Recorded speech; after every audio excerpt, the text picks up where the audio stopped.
C1. You are listening at FameTV.info. Bang, smoke filled the air, and the dust settled when the coroner carried the body to the morgue. A little girl, about 7 or 8 years old, stood in the doorway, holding the last gift her father had given her a few minutes before. The little girl stared blankly at the dazzling white cloth under the incandescent lamp in the middle of the room. Her only family member had just left for good. Hugged the fluffy white doll in his hands tightly and walked over to grab his father's big hands. It was ice. Cold. A blank look appeared on her small, pale face. This was what the man saw when he arrived. The girl turned around and looked at him, meeting his eyes that were as deep as ink. 2 words came out of her mouth: Uncle Goo. The man paused and looked down at her under the tungsten lamp. The man's face was gloomy and unclear. He said, "Come with me." It was also on that day that he said, "The name EE is not suitable for you. From today onwards, you will have a new name." Everything started from 0. 10 years later, in his first year, the bell for the end of class rang. The students in the classroom were in groups of 2s and 3s as they discussed about their social meetup and left the classroom together. "Gu Yen, do you want to come?" Gu Yen was Yi's new name. The sunny boy in front of her was her class monitor. After entering the academy for so long, the students were still very unfamiliar with each other. The class monitor proposed to organize a social gathering between classes with the aim of promoting interaction between students. Gu Yan's hand that was packing his stuff paused. Friendship, she did not answer the boy's question.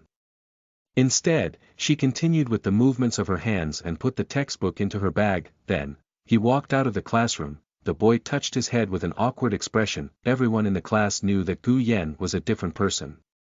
To put it harshly, she was a strange person. Everyone was busy in introducing themselves to be more special, and had even attracted the attention of some people from the opposite sex.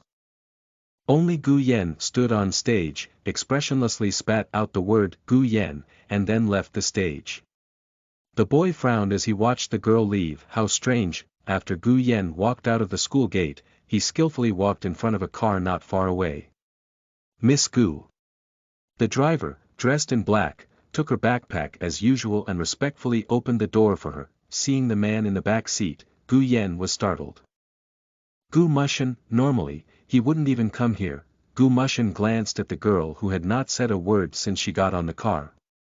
She lowered her head slightly, and folded her hands on her legs, as if she was thinking about something. "Aren't you happy that I've come to pick you up?" He spoke in a deep voice. Gu Yan slowly raised his head. The man still had the same cold smile that he had when he first met her. His deep gaze seemed to be able to see through her in an instant. Happy. She didn't care what she thought in her heart, as long as she said what Gu Mushin wanted, it was enough. In the next second, a small square box appeared in his palm. Gu Yan looked up. The man's voice was as cool as water, but it was hard to resist. "Put it on." Gu Yan's finger moved along the lace on the side of the box and pulled the butterfly tie, allowing Gu Yan to open the box. Gu Mushin would often give her gifts and she would also accept them one by one. However, there was nothing to be surprised about. Inside the box was a simple, patterned, pastoral hair band. It was a simple patchwork of stripes, and at the end of the hair band was a bright diamond that didn't fit in with the hole, just like she did. Somehow, this time, she felt that she liked this hairband. "Wear it. Don't take it off," the man repeated, looking at the girl. Gu Yan replied softly. Under Gu Mushin's attentive gaze, he tied the ribbon in his hair. The crystal drill shone with a rainbow light under the remaining rays of the setting sun. Gu Yan tied up her hair band and looked through the window's reflection, her lips unconsciously curving up. Maybe she liked it when it was like this. The eyes of the man beside her flickered from time to time, causing people to be unable to understand what he was thinking. Listen to the full novel at FameTV.info, direct link in the description.